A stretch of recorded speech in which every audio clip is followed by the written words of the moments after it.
여러분 안녕하세요. 놀라운 비즈니스 스쿨입니다. 그랜드슬램 24회 달성, 마스터 대회 39승, 전무후무한 기록을 세운 남자 테니스 선수가 있습니다. 그를 남자 테니스계의 고트, 그러니까 역사상 최고의 선수라고 불러도 이의를 제기할 수 있는 사람은 아무도 없을 겁니다. 자, 오늘 성과 코칭 7번째 시간은 남자 테니스계의 고트 노박 조코비치의 성과 향상 비결을 통해서 어떻게 하면 우리도 성과를 향상시킬 수 있을지 그 비밀 레시피를 알아보도록 하겠습니다. 노박 조코비치는 1987년 세르비아 베오그라드에서 태어났습니다. 발칸반도 내륙에 위치한 세르비아는 약 8만 제곱킬로미터의 면적에 683만 명이 살고 있는 나라입니다. 노박 조코비치는 4살 때 처음으로 테니스를 시작했습니다. 우연히 그가 사는 마을에 테니스 코트가 생긴 것이 계기가 되었죠. 일찍부터 그의 재능을 알아본 조코비치의 가족들은 굉장히 어려운 형편 속에서도 그를 테니스 선수로 키우고자 하는 목표를 세웠습니다. 당시 조코비치의 부모는 피자 가게를 운영하고 있었는데 넉넉지 않은 형편에서도 빚을 내가며 조코비치가 테니스 레슨을 받고 훌륭한 선수가 될 수 있도록 아낌없이 지원하기 시작합니다.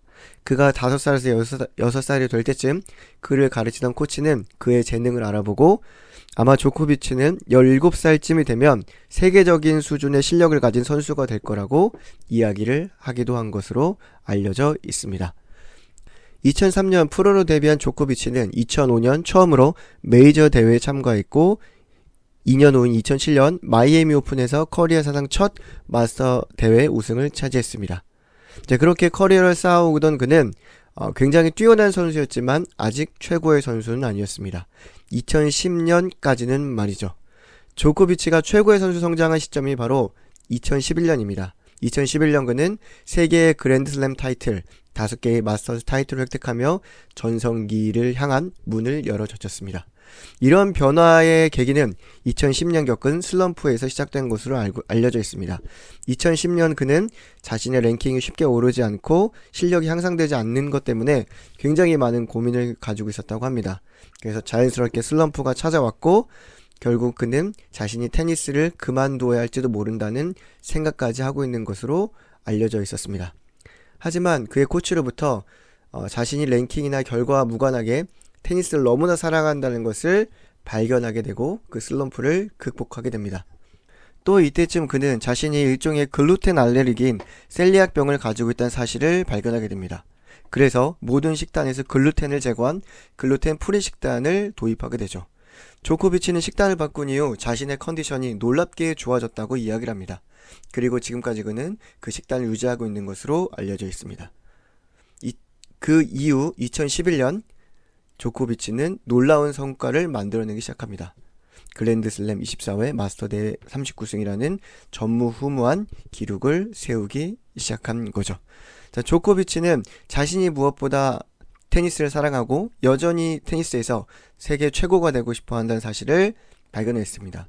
그리고 식단을 발견하면서 자신의 컨디션을 한층 끌어올린 거죠. 이 두 가지 변화로 인해서 그는 단순히 뛰어난 선수가 아니라 최고의 선수가 될 수 있는 모멘텀을 만들어냈다고 볼 수 있습니다. 자, 그럼 지금부터는 우리가 노박 조코비치에게 역사상 최고의 테니스 선수에게 무엇을 배울 수 있는지 어떤 성과 향상의 시크릿 레시피를 뽑아낼 수 있는지를 하나씩 말씀드려 보겠습니다. 첫 번째, 그는 자신의 재능을 발휘할 수 있는 일, 그리고 자신이 사랑할 수 있는 일을 만났습니다. 알려진 바에 따르면 조코비치는 4살 때 처음으로 테니스 라켓을 잡았습니다. 우연히 자신이 사는 곳 근처에 테니스 코트가 만들어진 것이 계기가 됐죠. 그의 아버지의 말에 따르면 어린 시절 조코비치에게 테니스 라켓과 공은 최고의 장난감이었다고 말합니다. 조코비치에게 테니스는 삶의 전부였고 사랑의 대상이었고 그의 목표이고 그의 전부였습니다. 자, 우리가 어떤 분야에 종사하는지는 저마다 다르겠지만 내가 하고 있는 그 일이 삶의 전부가 되고 그 일을 너무나 사랑하고 그 일의 최고가 되고 싶다는 마음을 갖게 된다면 당연히 우리 역시 그 분야에서 높은 수준의 성과를 만들어낼 수 있을 거라고 생각합니다. 두 번째 성과 향상 레시피는 조코비치의 부모, 그리고 가족들, 그리고 코치들의 적극적인, 아니 헌신적인 지원이 있었습니다. 전해지는 이야기에 따르면 조코비치의 부모가 조코비치의 2명의 남동생에게 이런 이야기를 했다고 합니다. 우리 가족은 이제부터 장남인 노박 조코비치가 세계적인 선수가 될 수 있는 일에 우리의 모든 재산을 사용할 예정이다. 그래서 너희를 도와줄 여유가 없다. 라고 이야기를 했다고 합니다. 그 두 남동생도 이를 받아들였고 형의 성공을 도왔다고 하죠. 이런 가족들 그리고 주변 사람들의 헌신적인 노력은 그가 최고의 선수가 되는데 상당한 영향을 주었다고 생각을 합니다. 세 번째는 그가 성장기에 어린 시절부터 전쟁이라는 극한 상황을 경험한 것이 그에게 강한 멘탈리티, 어떤 마음의 근육을 갖게 해준 덕분이라고 생각을 합니다. 어린 시절 그의 고국 세르비아는 코소보 전쟁 등으로 인해서 매우 사회적 혼란이 컸던 나라였습니다. 조코비치의 가족 역시 전쟁으로 인해서 집을 버리고 피난을 가야 하는 일도 있었죠. 자기의 생명이 걸려있는 상황, 그리고 이런 엄청난 어려움 속에서 조코비치는 되려 자신의 강한 멘탈을 갖출 수가 있었습니다. 때로는 우리가 어떤 일을 하고자 할 때 그 성과에 악영향을 주는 환경이나 굉장히 좋지 않은 상황을 맞이하는 경우가 있습니다. 때로는 불리한 조건에서 시작을 하는 경우도 있죠. 그래서 우리는 이러한 제약들이 우리의 성과 창출을 방해한다고, 저해한다고만 생각하지만 사실은 조코비치의 사례를 볼 때 그것들은 우리의 성과 창출을 저해하는 요인이 아니라 어쩌면 궁극적으로는 우리가 누구보다 높은 최고의 성과를 반드시 필요한 하나의 환경이자 조건이 될 수도 있다 라는 생각을 잠시 해봤습니다. 네 번째로 조코비치는 자신의 종목인 그 테니스를 경쟁에서 승자와 패자를 나누는 승패의 게임이 아니라 자신의 성장을 위한 게임으로 여겼습니다. 물론 조코비치는 승리에 강하게 집착하기도 하고 자신이 세계 최고가 되기 위해서 아낌없이 노력하고 게임에서 이기기 위해 최선을 다했습니다.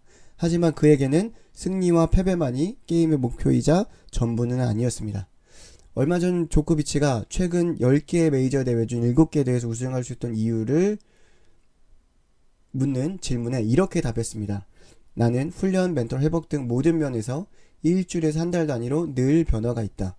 나는 늘 능력과 게임을 몇 %라도 나아지게 할 것을 추구한다고 말했습니다. 이는 그가 테니스를 바라보는 패러다임이 승패가 아니라 성장이라는 프레임으로 자신이 하고 있는 테니스라는 게임을 바라보고 있음을 알 수가 있습니다. 그렇습니다. 그의 목표는 게임에서 이기는 것보다 지금보다 더 나아지고 있는 것, 자신이 설정한 기준에 맞춰서 자기를 성장시켜 나가는 것에 조금 더 초점이 맞춰져 있다라고 볼 수가 있습니다. 그리고 조코비치는 경기 후 갖는 기자회견의 인터뷰에서 항상 상대 선수에 대한 칭찬을 아끼지 않습니다. 네, 그 선수를 존중하고 그의 노력에 대해서 굉장히 존중하는 표현을 자주 사용을 하죠. 이러한 태도 역시 승자와 패자의 패러다임이 아니라 성장의 프레임으로 상대방을 바라보기에 가능한 일이라고 생각합니다. 다섯 번째, 조코비치는 누구보다 멘탈리티의 중요성을 인식하고 있는 사람입니다. 그는 자신의 훈련 루틴에 명상과 요가 등을 포함시켜 꾸준히 반복하고 있습니다. 또 자신과 다른 종목에서 최고의 자리에 오른 선수들과 교류하면서 승리자의 멘탈리티는 무엇인지에 대해서 자주 이야기를 나눈 것으로 알려져 있습니다. 특히 몇 해 전에 사망한 코비 브라이언트와 굉장히 가까운 사이였던 것으로 알려져 있습니다. 코비 브라이언트와 그는 자주 위닝 멘탈리티에 대해서 이야기를 나눈 것으로 알려져 있습니다. 네, 얼마 전에 있었던 US 오픈에서 우승한 후 그 노박 조코비치가 그 맘마 멘탈리티라는, 그러니까 코비 브라이언트의 별명인 맘마와 그의 정신세계, 그 사고방식을 다룬 멘탈리티를 더한 맘마 멘탈리티라는 글이 적혀있는 티셔츠를 입고 인터뷰를 했던 내용은 그가 얼마나 그 코비 브라이언트와 가까웠던 사이라는 걸 알 수가 있죠. 자, 그는 늘 승리에 적합한 멘탈리티가 무엇인지 목말라 있었고 그런 것들을 누군가에게서 배울 수 있다는 걸 알았습니다. 그리고 그 멘탈리티를 관리하는 것이 자신이 최고의 선수가 되는데 굉장히 큰 영향을 준다는 것을 명확하게 이해하고 있었죠. 멘탈리티, 사고방식, 정신력적으로 해석할 수 있을 것 같은데요. 이 부분은 우리가 성과에 영향을 주는데 굉장히 큰 영향을 줍니다. 물론 스킬이나 기술, 어떤 그런 부분에서 굉장히 너무나 낮은 수준에 처해 있다면은 멘탈리티만으로 극복할 수가 없겠죠. 하지만 스킬이나 어떤 물리적인 그런 조건이 어느 정도 일정 수준 이상 갖춰져 있다면 멘탈리티가 성과에 굉장히 큰 영향을 끼칩니다. 마지막으로 조코비치는 높은 수준의 분석적 사고를 활용할 줄 아는 사람이었습니다. 그가 기자회견에서 이야기하는 내용을 보면 그는 자신이 최상의 성과를 내기 위해서 해야 할 일들을 분명하게 알고 있었고 이를 실행에 옮기고 있다는 걸 알 수가 있습니다. 굉장히 세부적인 방법으로요. 또 경기 중에서도 자신이 승리하기 위해 해야 할 일을 놀랍도록 자세하게 분석하고 있었습니다. 그리고 상대 선수의 플레이 역시 세밀하게 분석하고 있었죠. 이런 분석적 사고가 그의 성과에 상당한 영향을 주었다고 생각합니다. 여러분, 우리가 성과라는 큰 틀을 구성하고 있는 것은 작은 단위의 어떤 수많은 스킬들입니다.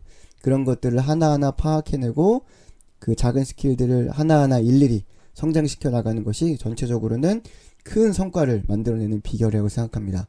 오타니 쇼헤이가 만다라트라는 기법으로 자신이 해야 할 일을 생각해냈다라는 것과 유사한 개념이라고 보면 될 것 같습니다. 자, 분석적 사고 역시 성과 향상에 상당한 영향을 준다라고 말씀드릴 수 있을 것 같습니다. 자, 여러분, 오늘은 남자 테니스계의 고트라 불리는 노박 조코비치에게서 우리의 성과를 향상시킬 수 있는 시크릿 레시피를 하나씩 살펴봤습니다. 물론 이런 시크릿 레시피들을 알고 있는 것도 중요하겠지만 이것들을 여러분의 업무에 직접 도입해 보셔야만 합니다. 그리고 굉장히 작은 일이라도 하나씩 도입해 보시면서 업무가 개선이 되고 성과가 향상되는 걸 경험하게 되면 그런 것들이 하나씩 쌓여서 여러분들에게 놀라운 성과를 만들어내는 그런 일들이 벌어질 것이라고 생각합니다. 자, 오늘 성과 코칭 7번째 시간 여기까지 하고 다음에 다시 만나 뵙겠습니다. 끝까지 경청해 주셔서 진심으로 감사드립니다. 감사합니다.